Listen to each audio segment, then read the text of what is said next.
There's only one thing that's running through my soul, and that is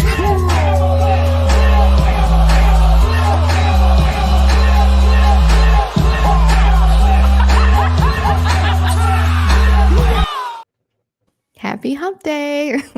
Welcome to the Crimson Dynasty. Before we get started, be sure to hit that like and subscribe button and hit that notification bell so you don't miss any content. My name is C'Chi and I'm the host here on Crimson Dynasty. We are one of the shows here on the Bama Standard Network. We have a lot to talk about tonight, so I won't spend too much time with the intros, but we do have our co-host JB on, and he'll shout out his other shows and everything else he has going on. And then we also have our awesome guest co-host. Thank you for filling in, Herb Ragsdale. He's also on another show here on the network, so he'll mention that later. Dan won't be able to join us tonight, but you should be able to see him next week here live. Now, before we get started, I do want to remind the viewers to be sure to hit up the live chat with your questions. We will have our Q&A session towards the end, so go ahead and drop your questions in there.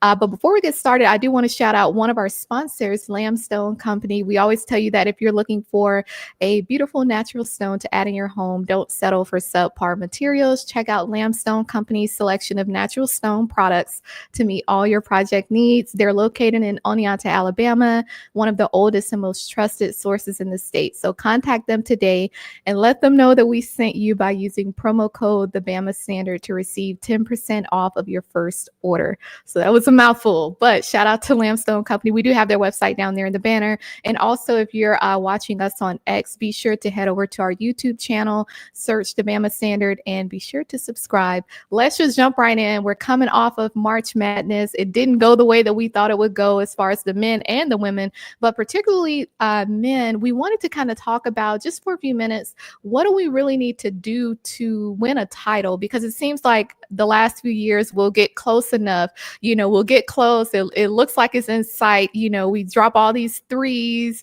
against BYU. It always looks like it's right there in front of us. And then something, it doesn't, we don't go all the way. And so I want to quickly talk about that. And y'all who are watching, drop your comments in the live chat. What do you feel like we need to change more so on the men's side? You can also mention the women. I do think there are a few changes there, but what do y'all feel like we need to change? Because I did see that our small forward, Nas Cunningham, he has hit the portal, the transfer portal. He didn't play this season, though. He was redshirted, but I know that Coach Nate Oats had mentioned that he needed to put on some more weight, but he did say that when he would see him in practice, sometimes he looked like he should be playing in the NBA. And so, the fact that he has hit the portal, but we did get a couple, actually one commit and then a guy who listed us in his top 4. So we did get a commitment from transfer center Noah Williamson, 7 foot tall, transferring from Bucknell. So that's good. We got that height, additional height.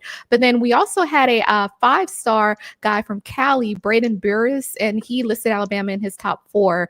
He visited Tuscaloosa last year in September. So that's another guy on Alabama's radar. But I want to ask y'all, how do you feel? I'll start off with you first, JB. How do you feel about men's basketball? I know it didn't go the way we thought it would, but what do you feel like we need to do to win that title?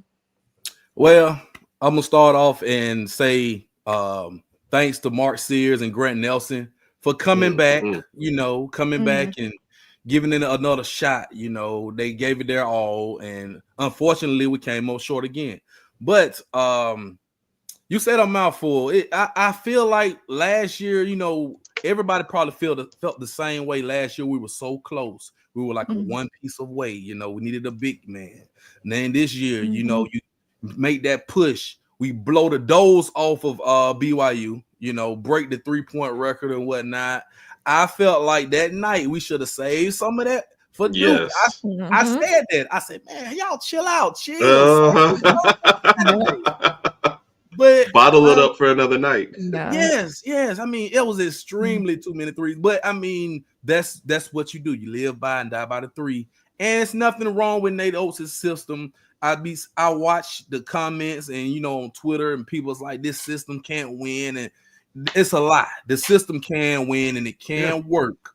But certain teams like a Duke, like a UConn, those thoroughbreds that have size at all positions give Bama trouble. So I feel like Of course, we need a big guy, and we got the guy to transfer from Bucknell, 7-footer, but I'm not over excited about that. I mean, 7 foot, you can't teach that, right? But he played in one of the the conferences that have to win their conference to make the tournament. Yeah, the Patriot League.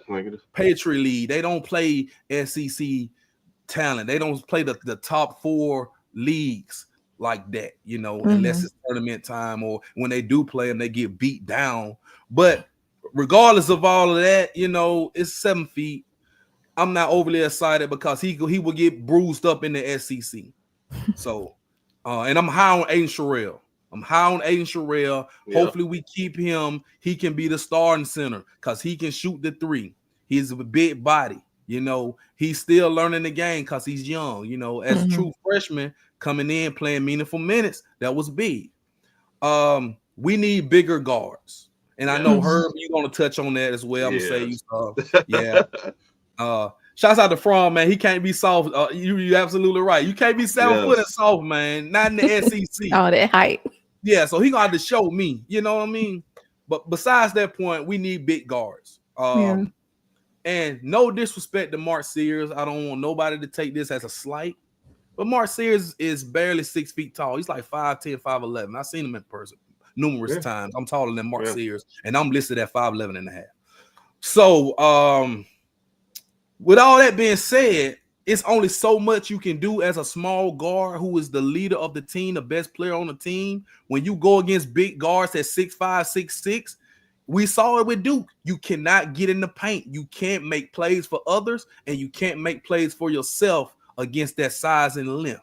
Yeah. So we're going to have to get bigger guards. We're going to have to play a more physical game. Yeah. And of course, keep running that gun and shooting the 3s because it's been working. That's how the system works. That's how Nate Oats wants his guys. You're going to shoot 3s and layups. We need a lob threat big man. Yes. Yeah. Lob threat big man. That's what Cliff became. Yes, but he was a liability to so to speak on defense, and Cliff could not shoot outside of the paint. Yeah. So it's like, okay, when you have teams, you have to match up. That's why Grant Nelson was a great 4-5, where he can play the 5, stretch out and shoot the 3, or take somebody off the dribble from the 3-point line. We didn't have enough guys that could do what Grant Nelson can do. So it kind of limited us with Mark Sears having to carry the load. Fallon was great. I think he may be one and done. Fallon may go to the NBA. He's got the size. He's 6'4". He can make plays. He can handle the ball. Needs to work on his shooting. But I will be surprised if LeBaron Fallon comes back to Tuscaloosa. They could offer him a lot of money to come back, but that remains to be seen. But yeah, we do have to get bigger at the guard position. That's my take on it. And Nate has to just get guys that fit his system. Has to fit his system. And if we run up against a Duke or a UConn, we just have to beat them. We have to rebound. We have to cut the turnovers. And we just have the shots have to fall eventually. The shots are going to fall. It's going to be nights where the shots don't fall. You have to win another way. And until we learn how to win another way, it's going to be a struggle. Yeah. Well, we need to win that portal and win in recruiting because yeah, definitely the good takes. Herb, what are your thoughts? I mean, do you share the same? Can you echo the same, or how do you feel? Oh yeah, no. I mean, first off, the first point was one of the best. We have to get more size and we have to get more physical, and that's really it. Like you said, we had Sears and Holloway as well, just smaller guys, can't get their shots off all the time, and they're kind of more of what I call shooters and not scorers. So when it gets physical, they're either like, I'm gonna take a 3 or I'm trying to get a layup, and there is no kind of mid-range. And I know the mid-range going out, it doesn't necessarily fit the system, but sometimes that's what the defense gets you when there's a lot of size down low. So I think we need a couple bigger guys, like, my brother in there mentioned. Well, who wants to give shout out to my brother, right? We don't do that here, right? So somebody in the chat mentioned, like, Wilkes, that's a 6'4", 6'5" guard. You're going to need more size at both positions. You kind of touched on Cliff. Cliff just wasn't physical at times. There were times where where Cliff would have plenty of touches or plenty of rebounds. And you're like, why is he going up soft? Go up and dunk it. It wasn't until Philon kind of got more in the game, and Philon's a physical guard, can get close to the rim, and he was hitting them for the lobs where Cliff really kind of stepped up. So if you do lose Philon, which, by the way, we kind of talk about the Duke one, everybody in Duke's starting 5 is projected to go to the NBA. I think 4 of them in the first round and 1 in the second right now. So that tells you a lot about the talent gap. I don't think Nate Oats did a bad job. I just think one of his best teams kind of came up in a year where all the number 1 seeds went through, and 2 of your best teams in the country are probably Florida and Duke, and they're on a collision course right now. It's just sometimes it's bad luck when your team peaks and another team peaks. But no, bigger guards, more physical. They've got to. Florida showed with their improvement from year to year, you can improve your defense without losing the offense. Because I think they were a terrible defensive team last year, and they got themselves into like the top 10, but their offense was still there. So you can do it. So guy like Philon, to be great to keep Philon. He's actually, you go look at it, our only projected first rounder. So that tells you kind of a lot about the way our roster construction right now. So keeping him would definitely be a must. I agree with keeping Cheryl. That'd be a must too.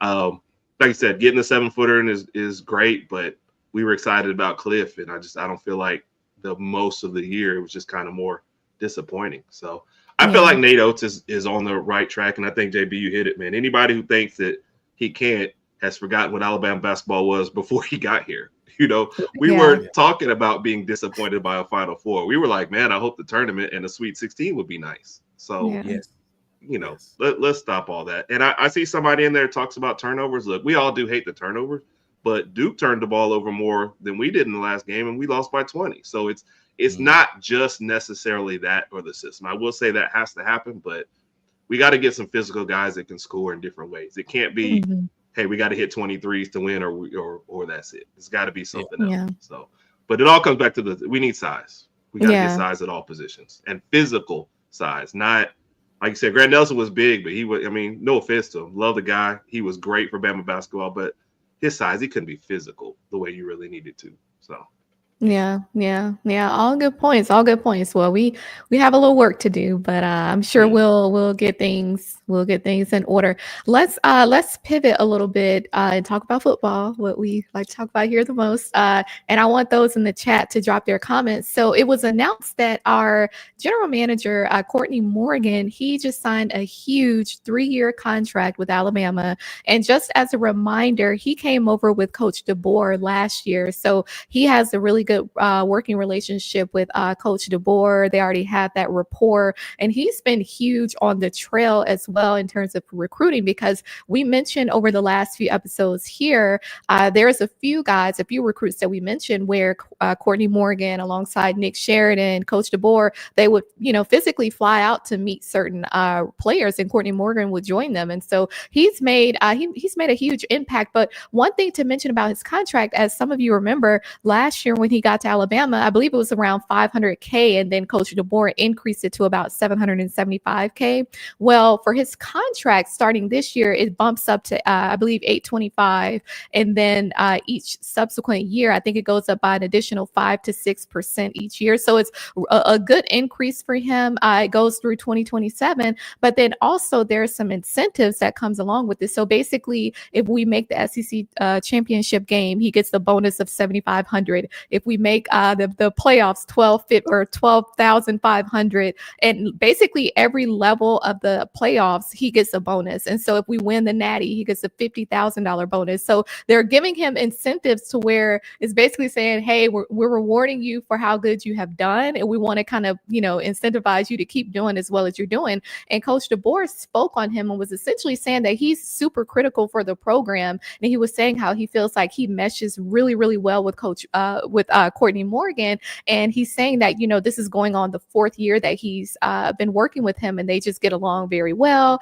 And they are both driven on building relationships with players. And so I want to get y'all's takes, and I'll start with you, Herb, on this one. How do you feel about this contract for Courtney Morgan, and how pivotal, what role with having him at Alabama, what has that played in terms of recruiting, and how do you see that playing out as far as what's happening this upcoming season in terms of recruiting?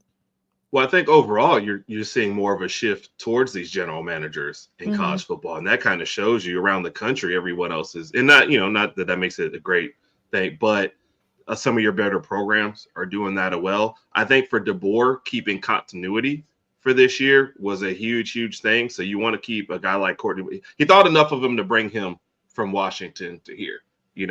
We kept a lot of continuity this past year, which tells me, and then they're offering him another. This is already a second extension. He's barely been here. Exactly. So clearly, they're like, look, this is important. And to me, at this point, I'm like, if DeBoer feels like it's important, then it's definitely a huge thing. Because anything, I think this past year showed him anybody that he needs to cut bait with is gone. Like, look what we talk a lot about the OC. He went out and got Grubb back.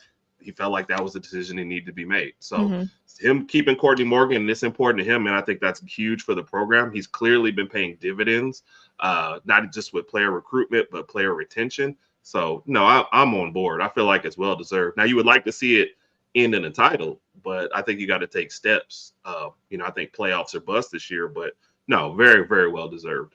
Yeah, I agree 100%. How do y'all feel in the live chat? I think we can all agree with this one. JB, how do you feel, man? Like how big of a win was it for us to get somebody like Courtney Morgan and the impact that he's had with recruiting? And what does it say about these incentives that they're offering him, and basically bonuses? Yeah, this is big time, to lock Courtney Morgan in. And just like Herb said, he's only 2 years and already got his second contract. That just shows you that he's doing a great job. And also, I think Greg Byrne is sending a message. All right, so these guys are doing a great job. We want to keep him. We want to incentivize him for doing a great job. Keep up the good work. Now, y'all see what I'm doing, talking to all the boosters out there and all the fans that donate to the NIL, Yay Alabama. Now, y'all need to come through with some money if y'all want to get these players. Courtney Morgan needs some money to work with so we can go out there, recruit, and show all this NIL funding that we have. Keep some of those in-state kids that Auburn took. Recruit more. And I saw Fromm say we need to recruit more in the Southeast, in the in-state. We do. Yep. I mean, it's no disrespect. We got a lot of West Coast. The connection is there. Courtney Morgan in the West Coast. We know that. He's got that connection. He built that Michigan roster that won a national championship. Helped build that Washington roster that competed for the national championship. And just think about what I just said. 2 years ago, he had Michigan and Washington, two rosters that he built playing for the national championship. Yeah. And this past season was not a roster he built. He just came in and kind of put a little sprinkle. He tried to put some sprinkles in something that was already cooking. And it's hard to do that if you didn't taste the food and you try to add some more seasoning. So he probably didn't season it enough. Now, this year, we got a lot of the bad apples out. Not disrespecting nobody, but a lot of the bad seeds out of there. Hopefully I've been hearing a lot of good things from the players talking about, how this team is tight, how this group is together and how they're going to follow.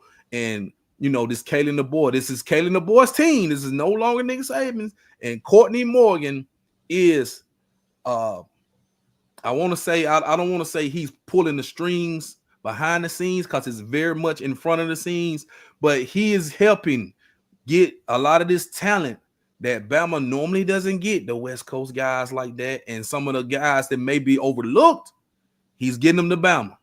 So as long as that NIL funding keeps coming, Courtney Morgan keeps getting his incentives. He's going to build a championship roster. And I think this year, I'm not going to go out on the limb and say we're going to win a national I'm going out on the limb. I'm on the limb.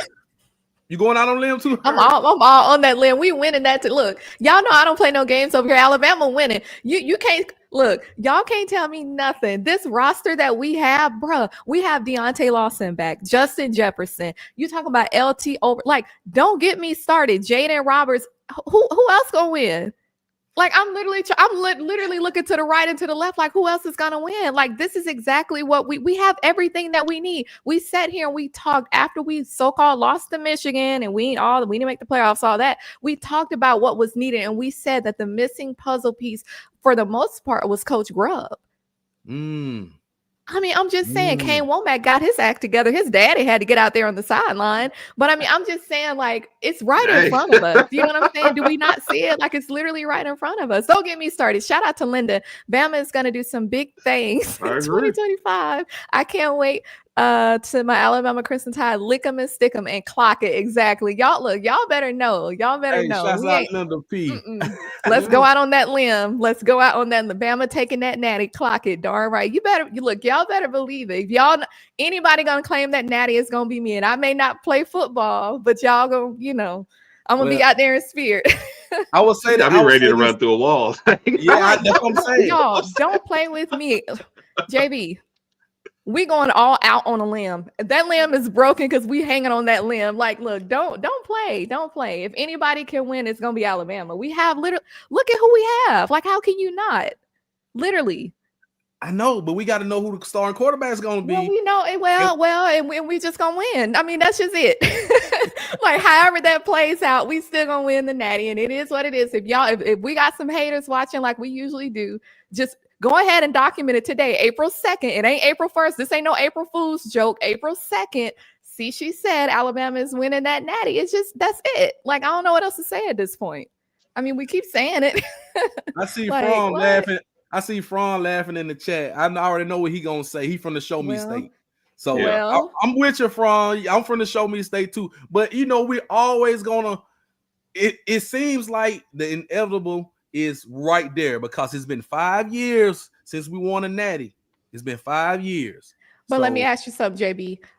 What has our coordinators looked like over these 5 years? You had Tommy Rees, Pete Golden. Mm-hmm. You know what I'm saying? Like, I mean, we haven't, even when Coach Saban was still there, we had bad coordinators, so we had good talent. They just couldn't get the job done, Well, if Ryan Grubb is who we think he is and what his resume depicts him to be, then we're gonna go to the Natty. But we have ain't just going to the Natty. We're gonna win the Natty. I'm sorry. Yeah. I also think the talent, the talent is, Well, the talent I also think is better this year than what we've had in a couple of years. With the people that you retained, you got to think the wide receiver room is probably better than what we thought. I think we thought last year we had a decent wide receiver room, and this year we actually believe that we have a good wide receiver room, like the running back room, the tight ends, get the line fixed up. I mean, I just think the talent and the coordinators are better than what we've had in years. We were losing coordinators left and right under Saban, just because of how good that was, So it was hard to keep any kind of retention with the roster. But this is probably the best defense that we've retained from year to year too. Like you don't see that anymore in this day and age. So and keep in mind that Coach Saban, 2023, Coach Saban tried to get Ryan Grubb. He did. So just, you know what I'm saying? So we want to even talk about, the previous time when we had, Coach Saban, the GOAT. I mean, he wanted Grubb. So I'm just saying, Courtney Morgan about to get that $50,000 incentive because we're going to win that Natty. Like, look, y'all.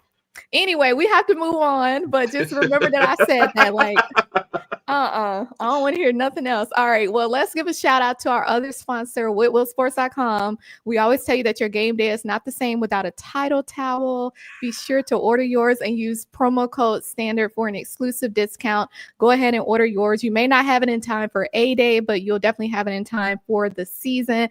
I want to jump right in. I have mine over here, but I want to jump right into the latest in the recruiting on the football side, because we talk about the transfer portal, different things that's going on basketball, but football, we actually have to mention one guy in particular, because y'all were just talking about how we need to kind of do better on recruiting in terms of the southeast of the U.S. Well, one guy in particular from the state of Georgia just committed. This is a guy that we've been saying that we need to get. Class of 2026, Jordan Edmonds, cornerback. This dude is elite. He can also play wide receiver. Last year, I believe he had like 650 yards, 4 touchdowns. So he can also play wide receiver, and he also runs track. So we just got that commitment. I believe some more are coming. very soon. So let's just be on the watch out. And I say that because we have a lot of official visits starting in May. But there are a few names that I wanted to mention to y'all, and I want to get y'all's takes. Some names that have come up on the radar, certain guys who have listed Alabama in their top 5 or however many. But I want to start off with class of 2026 wide receiver Ryan Mosley. This guy is from Carrollton, Georgia. And, Caleb Odom was from Carrollton, Georgia, Juju Lewis. So, it's a lot that comes from that area. But this guy is 6'4", 206 pounds. He is he listed Alabama in his top 5. He hasn't yet scheduled his official visit to Alabama, but I do believe it's coming soon because he's been scheduling some others. But he definitely has shown some interest in Alabama. So be on the lookout for him in terms of receivers. There's an interior offensive lineman, class of 2026, Brandon Anderson, that I wanted to mention. He's from Kennesaw, Georgia, another Georgia guy. There's actually a few of them, but he's from Kennesaw, Georgia, 320 pounds, 6'4", and he's considered one of the top interior offensive linemen in the nation. He was actually committed to Tennessee, and then he decommitted in January of this year. So, he does seem to be showing some interest towards Alabama. He was at our game last year against Georgia. He hasn't yet scheduled his official visit, but I believe his is coming soon as well. I'm going to mention a few other names, and then I want to get y'all's takes. If you need to slow me down, just, be sure to do that. But we talk about Natty, and y'all know I'm turned on this one. So, we just about to keep it rolling. All right. And then also class of 2026 running back Jae Lamar, also from the state of Georgia. He's from Moultrie, Georgia, 6 feet, a little over 200 pounds. A lot of schools have been going after him. A lot of Power 5 conference schools are going after him. He's listed as one of the top 10 running backs in the nation. He named Alabama in his top 10, and he was also at our game against Georgia. And he had over 1,000 yards last year and 13 touchdowns. And we mentioned, and I was kind of hoping that Dan would be on for this one because he's our lead recruiting guy here on the network, and he's been harping a lot on another running back that we've been talking about that we believe may be the top priority for Alabama, Ezavier Crowell. But I think Jae Lamar may be another one to look into if by chance we don't get Ezavier. So Jae Lamar, Ezavier Crowell, both of those running backs for the class of 2026. We also have class of 2026 Nick Abrams. He's another name I happened to see, I believe just yesterday, Nick Abrams II. He's from Maryland, and this guy, he's a linebacker, and he's listed as one of the top 15 linebackers in the nation. He was in Tuscaloosa a couple weeks ago for one of our spring practices, and so he recently listed us in his top 5, and I believe that he's going to be one of those defensive players that Kane Womack loves because he can play multiple positions. He's known to kind of play in the backfield at times. He's good at stopping the run, good, really fast off the edge. So he's going to be a guy, linebacker on defense that we probably want to go after. There was a quarterback too that happened to pop up, class of 2026, Anthony Colner. He's from Indiana. 6'2", 180 pounds. Last year, he threw for over 1,900 yards, had 17 touchdowns. He was at our first scrimmage, and he talked about just like the intensity of our practices. And he was saying that he's really impressed by just how physical we are. And he said he enjoyed seeing the best players in the nation go at it. So, and then he also highlighted how well it seemed Ty Simpson was doing. And then last but not least, when we talk about linebackers, there's one guy in particular from Marietta, Georgia. His name is Braden Rouse, class of 2026, 6'3", over 200 pounds. He has scheduled his official visit to Tuscaloosa for the end of May. He's considered a top 5 linebacker, and he can also play both on the defense and the offense because from what I was seeing, he had over 100 tackles last year, but then he also had over 400 yards, 8 touchdowns. So he can play both sides, defense and offense. And he said in an interview that he liked that Alabama doesn't limit their linebackers. So I know I mentioned quite a few guys, but I want to get y'all's takes out of the names that I mentioned, and also y'all in the chat. If I missed any, or if y'all, how y'all feel, drop it in the chat. But I want to get y'all's takes on this. JB, I'll start with you because I see you smiling. Any of the guys that I mentioned that you feel like, Alabama probably needs to push a bit in particular, and how do you feel that the majority of the names that I just named are all from the state of Georgia? I like it. Georgia, Alabama, we're neighbors, so let's keep these kids. And it's always good to get kids from Georgia anyway. They like to come to Bama and try to get our kids. So they want to win. Yeah. But the name you mentioned briefly, because you mentioned that Dan is high on this kid, Ezavier Crowell. I say this every time. I think we need to get him, man. 4-star running back, Jackson, Alabama. and he has Auburn, Texas, Florida State, and Florida in his, they're after him heavily. And he posts a lot on social media about Alabama. I know I kind of see him post, and he isn't committed yet. And I think he's got some visits coming up, like you mentioned. A lot of these guys are going to visit in June as well. It's the weekend coming up where it's a bunch of recruits are going to be down there. And I think his name is in that mix. If we can get Ezavier Crowell, I really like him. And didn't Ezavier put on X not long ago that he's locked in with Alabama? Yeah. I think we talked about that on the show a couple weeks ago, I believe. But I really like him, man. In-state running back, seems to, we can't let Auburn get him. Definitely can't let Auburn get him. No, but I'm high on him. And you mentioned Ryan Mosley, the wide receiver. 6'4". Character. So I kind of looked up his little scouting report. He played with Juju Lewis, over 800 yards, 12 touchdowns. He's got great speed, not the best footwork, but he's good at finding open gaps, and he's solid run after the catch. So, it means he gets out in space, he catches that ball, he can take it to the house. But 6'4", that size, the big receivers and fast like that, those are rare, to have the size and the speed. Because if we looking in our receiver room, we may lose. We're definitely going to lose Jeremy Bernard and Isaiah Horton. Definitely going to lose them. We'll have Ryan Williams one more year because he has to, of course, come back. But you just never know with the transfer portal. You just never know. Of course, you'll lose kids to the NFL, but now with the transfer portal, you'll lose kids just because they want to go chase the money or test the waters and see if they can fit somewhere else. So I think that's a name to watch, Ryan Mosley. Also, another name you didn't mention, Elijah Golden, defensive lineman, 4-star, 6'3", 260. He's from Sarasota, Florida. He's visiting on Friday, and he's got an official visit on June 13th through the 15th. I think that's the big weekend where a lot of the kids are gonna. So he's locked in for that, but he will also be in T-Town this Friday. So that means Bama is very interested in him, and he seems to be very interested in Bama. He's got offers from Florida, Michigan, Notre Dame, and from Bill Belichick of North Carolina. So big defensive lineman, hey. And also, I also heard that the defensive line, they want to recruit better this coming class than they did last class. So they're going to. So they're being intentional with it. Yeah, they're gonna be intentional. Go after all the big guns, and it's the time to do it because if you can get them locked in over the summer, the spring and the summer, it helps build that 2026 class up. Yep. I agree. Herb, so what are your thoughts on the guys that we named? Anyone else that you can think of? And then how do you feel that, I would say probably over half of the guys that we mentioned, not only are they in the Southeast, but they're in Georgia in particular? Yeah. So Mosley was going to be one of the guys I mentioned just because of size. And, I'm more of an offensive guy anyway. And then anybody who's played both sides of the ball, I feel like you're just a little bit better at understanding defense, stuff like that. Cedarian Morgan is a wide receiver that I've just looked it up too. It's like 2 crystal balls to Auburn right now, 1 to us. Because he's from Alex City and the guy I work with is from there. So I pretty much get a scouting report on him basically every day that we work together.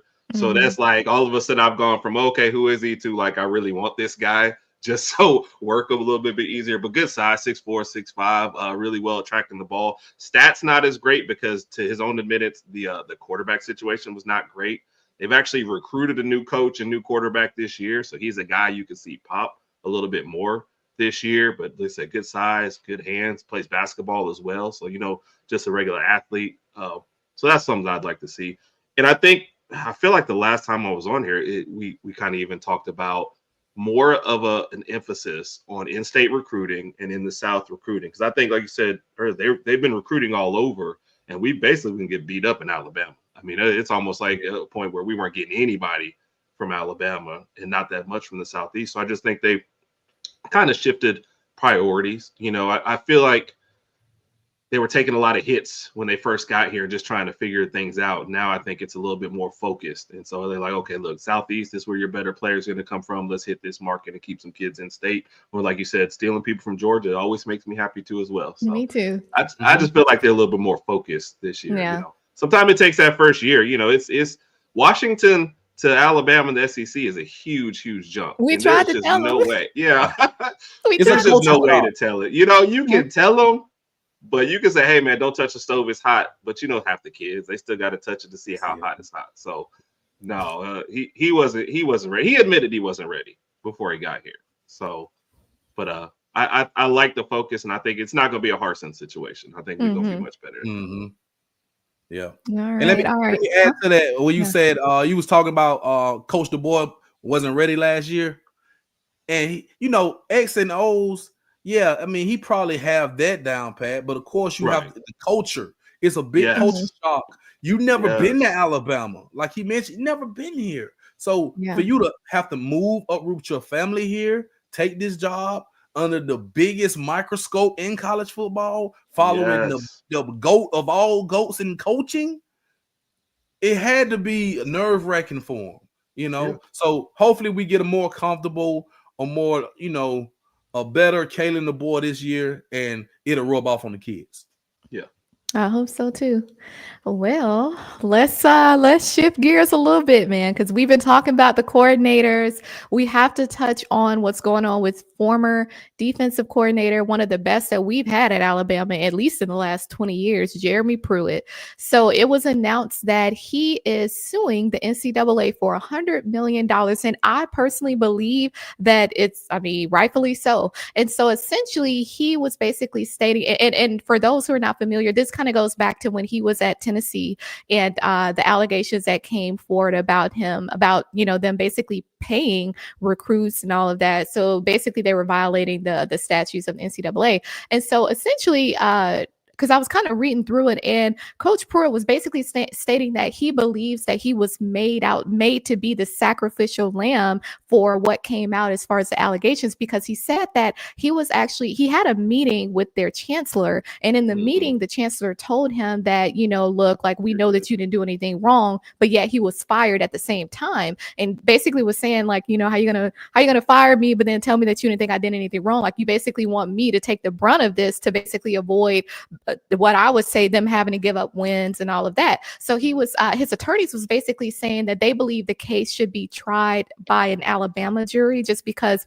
you know, the documents and everything that was put forth was in the state of Alabama. And I would also say, I would think, you know, so there's no bias, you know, I would think that would be one of the reasons as well. But basically, after his lawsuit came out, Tennessee and the NCAA released statements regarding the lawsuit. And Tennessee was basically saying, they were basically doubling down on them firing him, basically, you know, kind of saying that they had proof of, you know, him doing something wrong. But the thing that kind of got me the most was that Coach Pruitt was saying that shortly after he arrived at Tennessee, he actually told their athletic director that he discovered that players were being paid, and the athletic director told him that he was going to handle it. So essentially, it's kind of like, now it's a whole lot more that's out there. And I believe that Jeremy Pruitt, he is right in, you know, filing the lawsuit, because basically what happened, he had that 6-year show clause from the NCAA, would basically admit that, like, any school that would try to hire him within that period, they had to go to the NCAA and make a case as far as why he should be able to coach. And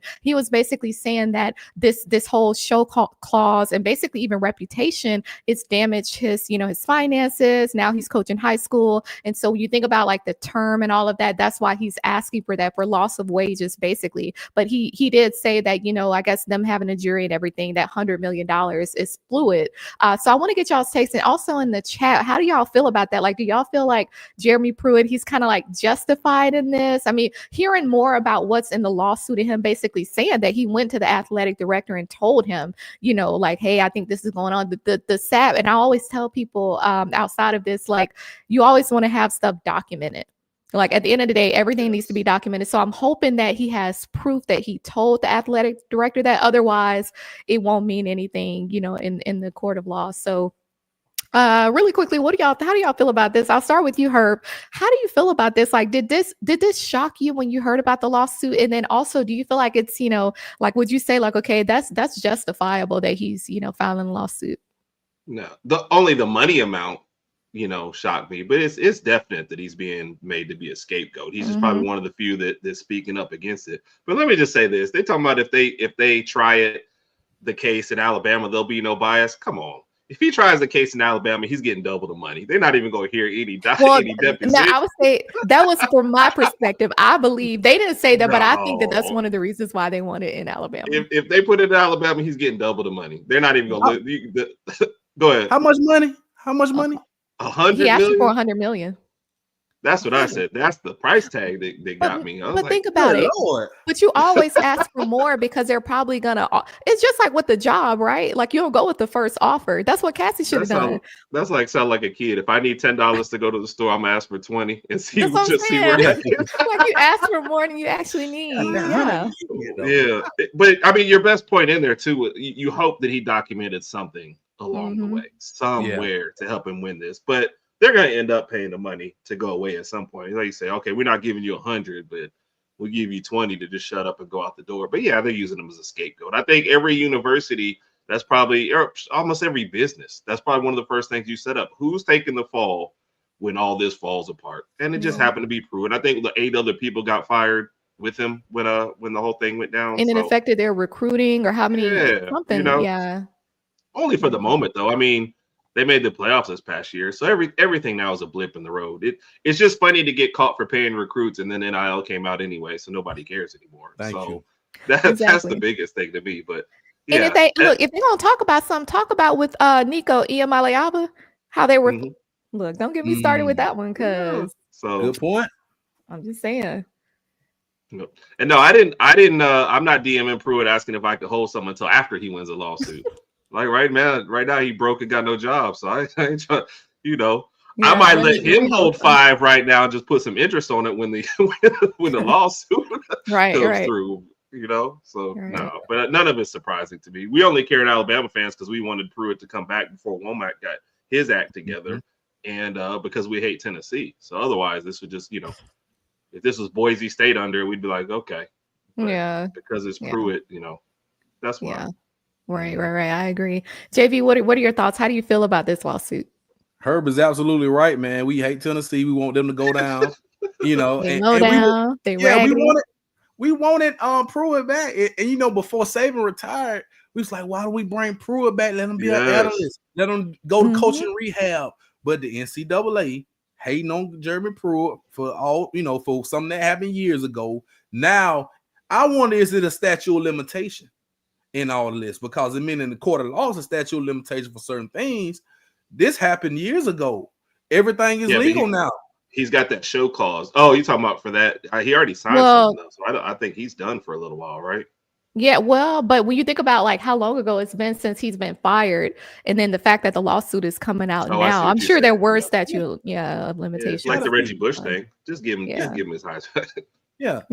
See, and then now, okay, and I feel you. Aim high for the 100 million, but we could sell it for $20 million. And you get money. I mean, you got to hustle like that. But I feel what he's doing. He's rightfully ensuing, but like you said, C'Chi, he better have a paper trail. Because if he don't have any paper trail, it's not gonna fly in court. They're gonna dismiss it. So hopefully he knows what he's doing. I don't know. Was Jimmy Sexton ever his agent? Do y'all know? I don't know. I bet he was, because Jimmy Sexton was agents for a lot of coaches in the SEC. He better have a paper trail. That's all I'm gonna say. Hopefully, he gets his money. Hopefully, he gets another chance at coaching. But if he get that money, that big money, he might not want to coach again. I would just retire and go build me a house on the golf course if I was him. Yeah, I mean, he may be done with the NCAA. Yeah, he may not want any doings with the NCAA at this point. But you know what? It's two things: having that paper trail, but then also having some type of proof that his punishment was worse than everyone else. Because if it seems like he took the brunt of everything, that basically falls in line with his argument. So Let us know what y'all think in the chat. But we have something else to report.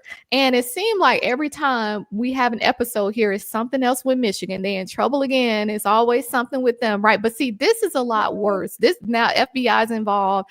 It's just a lot going on with them. So essentially, their former co-offensive coordinator and quarterbacks coach, his name is Matt Wise, and he was actually with Michigan, I believe, from 2015 to 2023, January 2023. So he left. He got fired, I think, the year before they won the Natty. But basically, like I said, the FBI is involved. He was also a former assistant for the Baltimore Ravens. He's been indicted on multiple charges, but a total of 24 counts, 14 counts of unauthorized access to computers, and then 10 counts of aggravated identity theft. So I'm gonna read verbatim because, you know, with all this going on with FBI and everything, and everyone that's involved, I want to make sure that I don't say anything wrong. So basically, they're saying that he had access to a database. He basically was using other people's login credentials that had higher access to more than 100 colleges and universities. Alabama could have been one,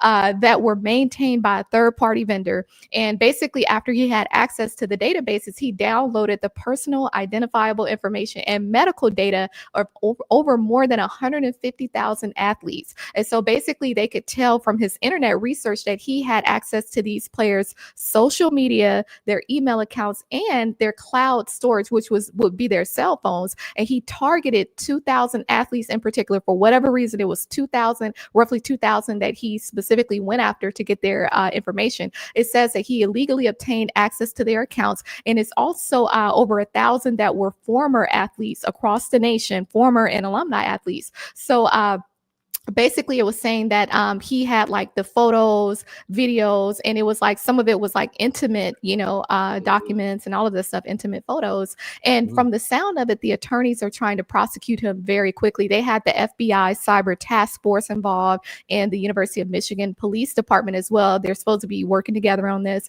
Of course, we can't call him guilty. I think he pled not guilty, but we can't, say that he's guilty or not, but there has been a couple of former women athletes from University of Michigan that have, confirmed that their images were compromised, and they filed a class action lawsuit against this coach. And they're also suing the University of Michigan and their board of regents. And they said that they basically feel humiliated, embarrassed, mortified that their information has been, basically accessible to strangers. And so how do y'all feel about this? Like, this is on a whole different level. Like I said, with the FBI involved. And that's why I don't understand, like, every single time it seemed like every month is something else with Michigan that comes out. And a lot of it has to do with around the same time that they started making it to the playoffs. And when Connor Stallings was doing all that cheating, like, all of it seems to be like, I don't know. It's crazy. But Herb, what are your thoughts on this? Like, you see guys like Justice Haynes, for example. Now, I'm not trying to pick on him specifically, but you think about the fact that he transferred from Alabama to Michigan.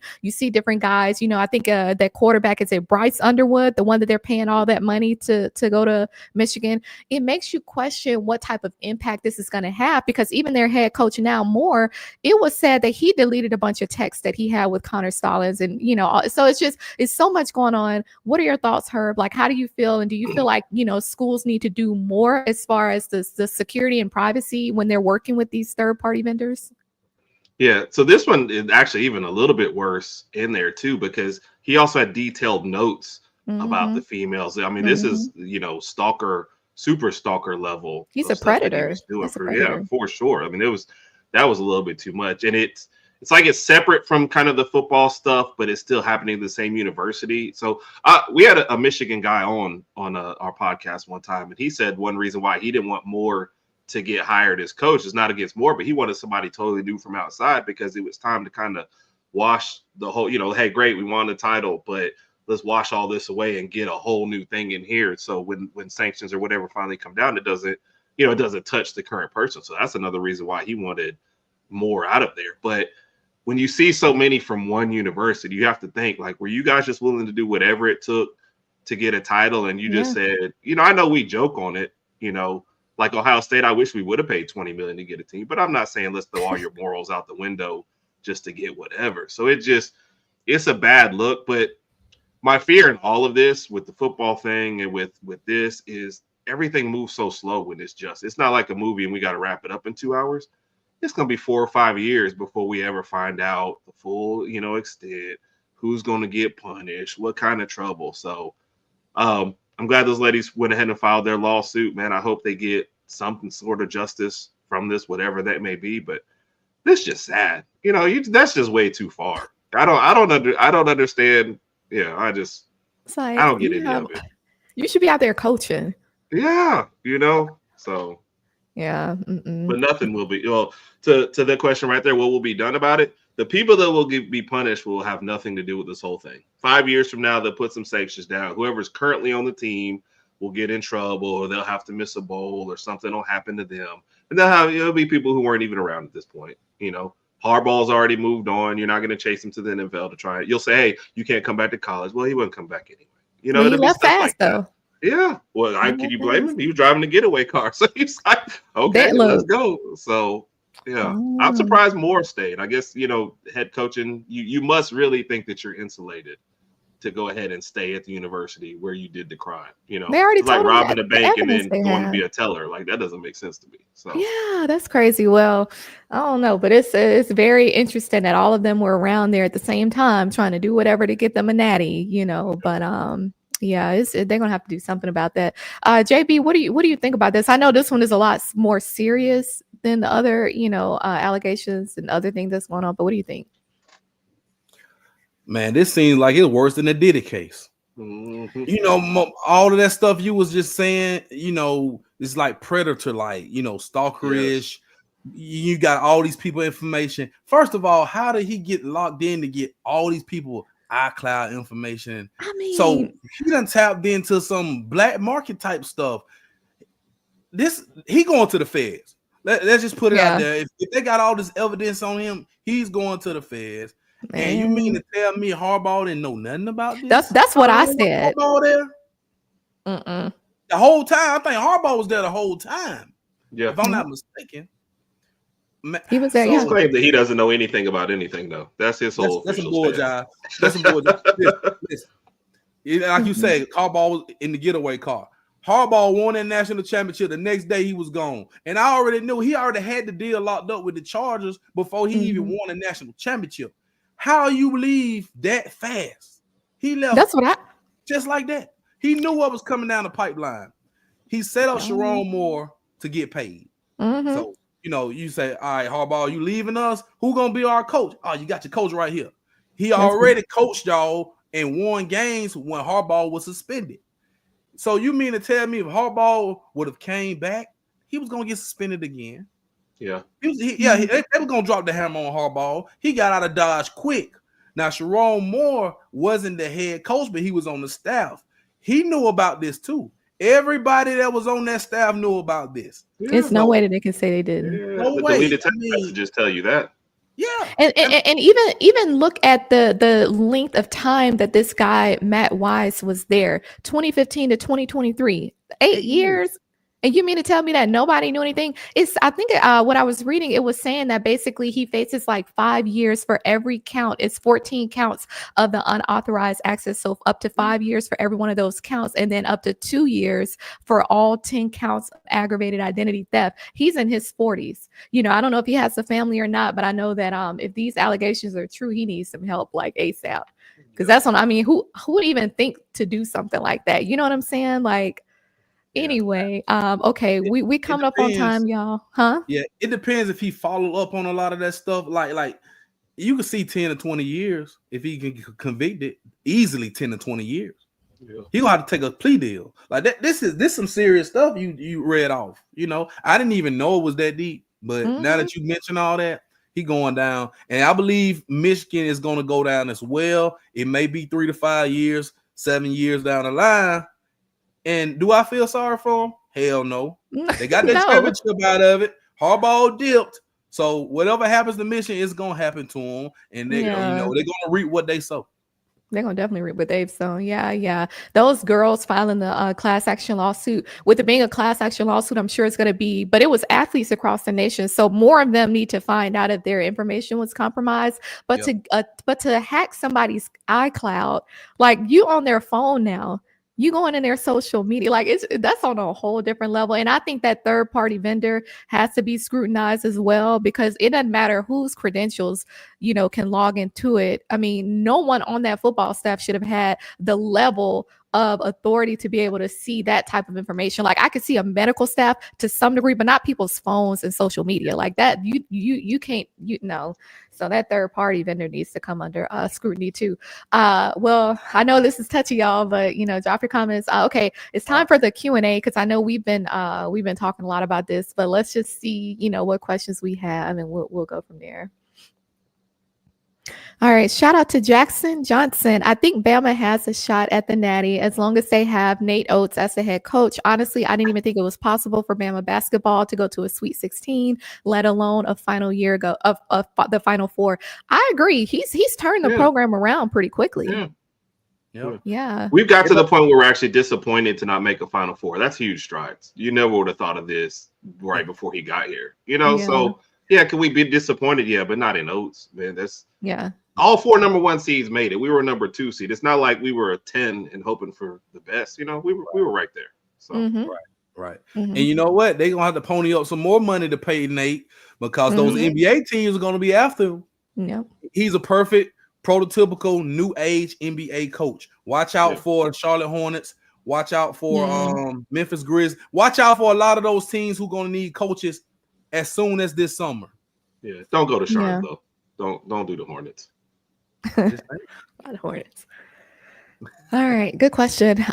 Is the Nate Oats era at Alabama much similar to Billy Donovan when he coached Florida? That's a good question too. He won a title though, so you can't. What two? Yeah. You got to get to that first, I think, before you can say yes. So upward trajectory, but you got to win it. Yeah.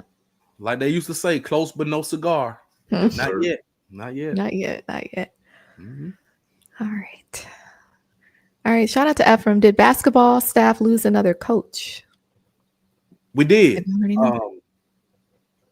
Who did we? We lost a coach to Arkansas State. Yeah, Ryan. I'm gonna mess up his last name. Pannone. That was the last one I saw. Yeah. He said another. I didn't know if he meant after that. No, we did lose. I think Pannone was the one he's from is talking about, and Pannone came from the NBA. I think he came from the NBA, I believe, and so he replaced what was the coach?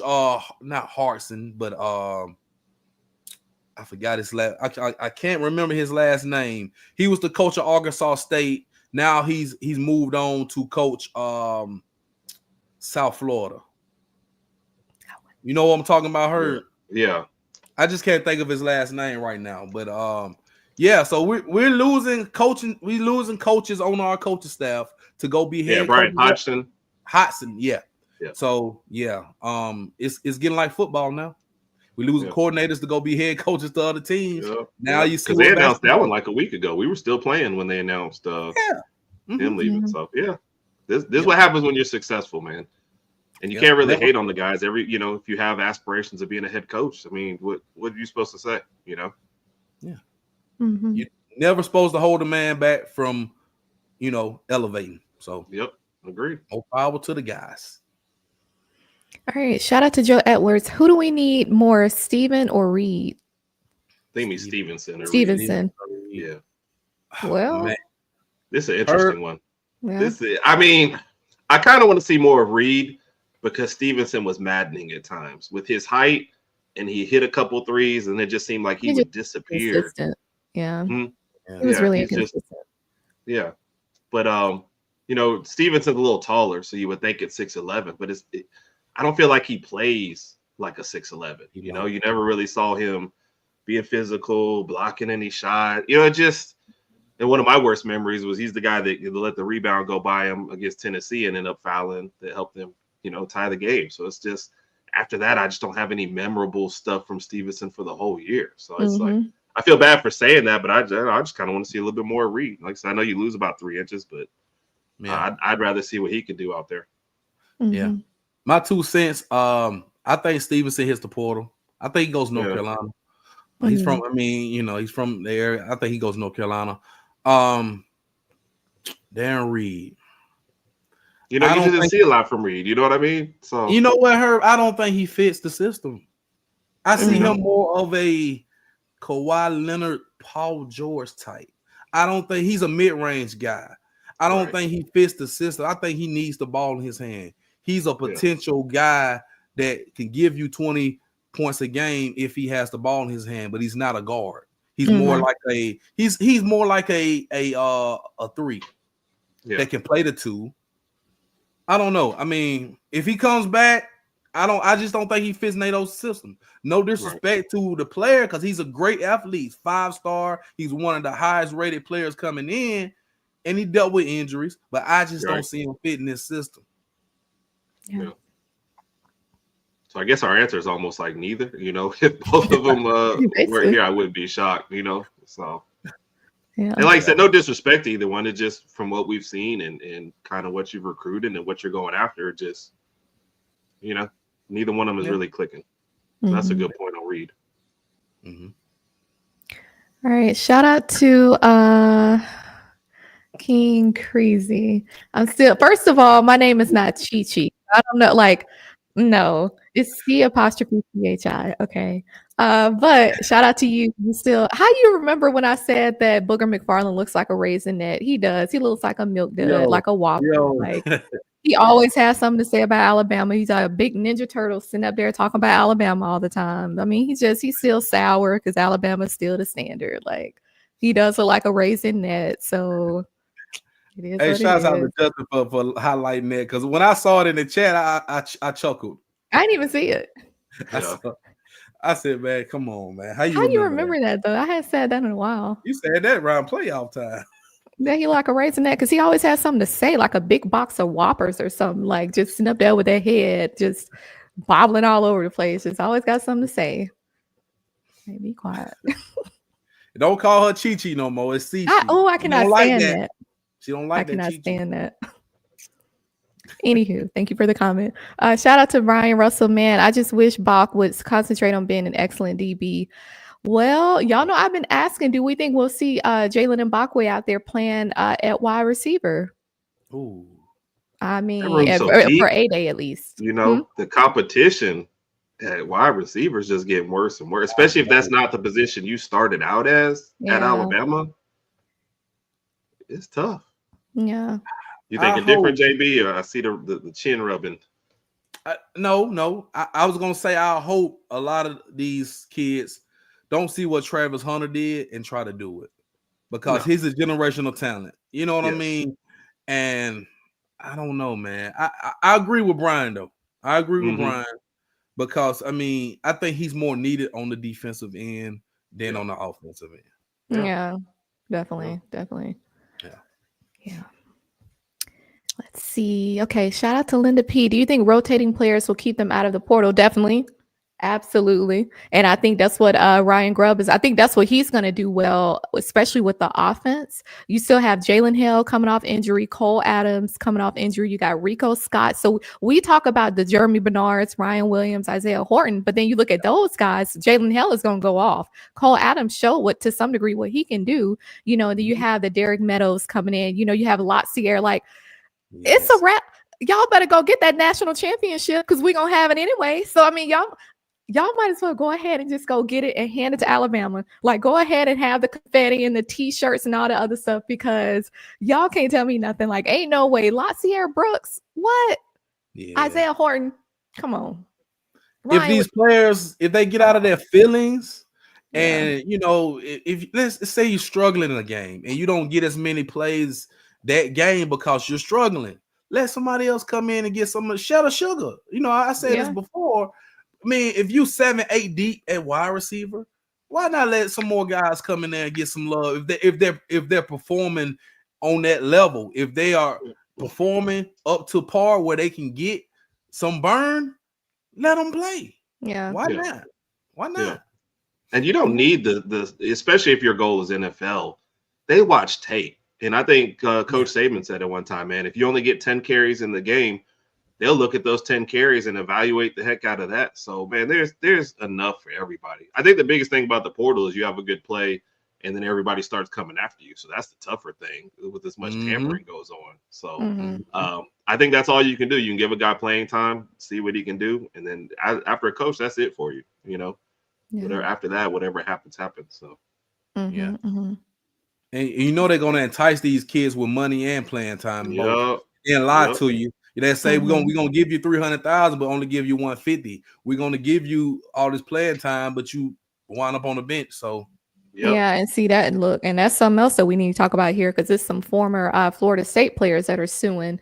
And that didn't hit mainstream. It came out a few weeks ago, but we'll talk about that here too, because they're saying that they didn't get paid what they're supposed to get paid in terms of NIL. So that's a good point. Shout out to Linda P. Scott Cochran hired several former Bama players at West Alabama. Should DeBoer do the same? We've been talking about that. Scott Cochran just hired Blake Sims, Reggie Ragland, Bo Scarborough, and I think Damian Square, former players from Alabama. And we were talking about that maybe a couple months ago about just the importance of having those former players. We have Clinton Dix, we have Josh Chapman, but it will matter having those former players, just keeping that standard there and maybe, just making sure that the current players actually respect them. OJ Howard as well. Right. Yeah. What y'all think? Maybe. But I don't think he should be forced to have to hire those guys, because, he's just coming here. So he has to be comfortable. He has to hire guys he's familiar with. But being there is great. I would love to see more guys involved. Come back to the school. Come and talk to these kids. Come and help out, and maybe you'll get your job. Like some of the former players that went to the NFL, like that retired, maybe we see like a Sean Dion Hamilton who's at the Detroit Lions. If he doesn't get a defensive coordinator job, maybe he can come be a DC or something like that. Kind of like you got Nico Johnson out there. Right? Nico Johnson in. Some guys who have experience, yes. But to just get guys just because they played at Bama with no experience, no, I'm not with that. Yeah. And he's not in a position he can do that, Like Cochran can get away with it in the year where, okay, these guys, former players, maybe they can help out at a certain position, but DeBoer has to win next year. And we won't forgive him if he goes 6-6, but he has half his staff as former Bama players. Like, he's got to win. So he's got to do what he's got to do with his staff. So I agree with the point about I hope they come back to get involved. That's great, but I don't think he could just hire, whoever at this point. And if I remember correctly, Scott Cochran, he was at Alabama when those players in particular that he hired were there, right?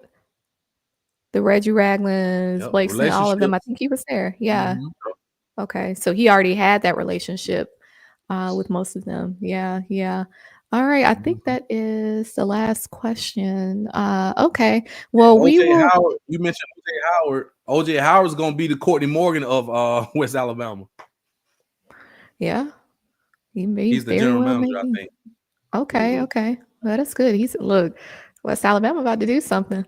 All right. Well, there will be no Teeks take tonight. They'll be back next week. They've been rotating every other week. That's what we've been doing, but we have decided to start back weekly. So we'll be back on next week and the week after and the week after. Of course, as we prepare for A-Day, and I know a lot of people are getting excited about A-Day, although it won't be broadcasted. But we do have, and actually I'll let Herb mention this one, the Going Hard in the Paint. So Herb, any social media that you want to promote and any other shows on the network that you want to mention? Yeah, like I said, do our show with my brother on there. We're Tuesday nights at 8 p.m. Central Time. Then Going Hard in the Paint is tomorrow night. Looked like the season finale a week earlier than we wanted, but we'll be on there. And I know there's a whole host of people stopping through. That'll be 7:30 tomorrow night. And then our Twitter handle is Raj_Herb. You can find us on Twitter or the Herb and Raj podcast on YouTube as well. You can check out all our videos there. Gotcha. What about you, JB? Any socials and any other shows? And Herb, you forgot to mention Sunday Night Talking Bama. Oh, I'm sorry. Yes. You're part of the crew. Yeah, my bad. My bad. Sunday Night Talking Bama, me, myself, JT. My favorite, yeah. Best way to start a week. Yes, sir. Yeah. And shouts out to Stephen M. Smith, too. Can't forget about the real Stephen Smith. Can't forget about him. So, join us on Sunday nights, 7 p.m. Central, 8 p.m. Eastern, right here on the network. Find me here on Wednesday nights. Crimson Dynasty, we'll have Dan back next week. Hopefully, me, C'Chi, Dan, and sometimes Herb, because Herb is he's always there when you call, and he's always on time. You know what I'm saying? So, shouts out to Herb for that. And you can follow me on Twitter at young_ENT_ and Sports Talking with JB, the YouTube channel. Go subscribe to that. I got a lot going on. So, and you can find me this Saturday at Alabama State Black and Gold Spring Game this Saturday, 1 p.m. at ASU Stadium. All right. And then you can find me here. Like I said, we're going back to once a week, and here and there we'll have different guests here. But Crimson Dynasty every Wednesday night, 7:30 Eastern Standard Time. You can find me on X at official C'Chi, and then you can find me on Instagram at beauty_of_intelligence. And then also my company, we've been offering like wealth management and strategy services, particularly for athletes. And so I've already kind of had some discussions with certain players, not just Alabama, but in general. Shout out to Dan, but check out www.c'chicollective.com. That's c'chicollective.com. Like I said, already actually, I won't name any names, but just kind of have some discussions. Y'all know here a few months ago, we kind of got into some discussion about Deion Sanders' son, Shiloh, and the lawsuit and the bankruptcy and everything that's happening there. And so we kind of had a long discussion about the financial side of things, asset protection, wealth preservation. You talk about arbitrage, jurisdictional, all that stuff, leverage, everything. All of that stuff is stuff that I feel like, the players, especially because the NCAA failed when they implemented this whole NIL ordeal. And so essentially what we do is we work closely with more so the agents, but making sure that the athletes understand what to do with the money, how to build legacy. Legacy is not about having kids. That's lineage. Legacy is about what you leave behind. And so making sure that they, build generational wealth, and then that they're able to actually take control of their careers and retire when they get ready, essentially. And so that's a long description, but so we have that going on. But anyway, we'll see you all next week, same time, same place, and roll tide. Roll Tide.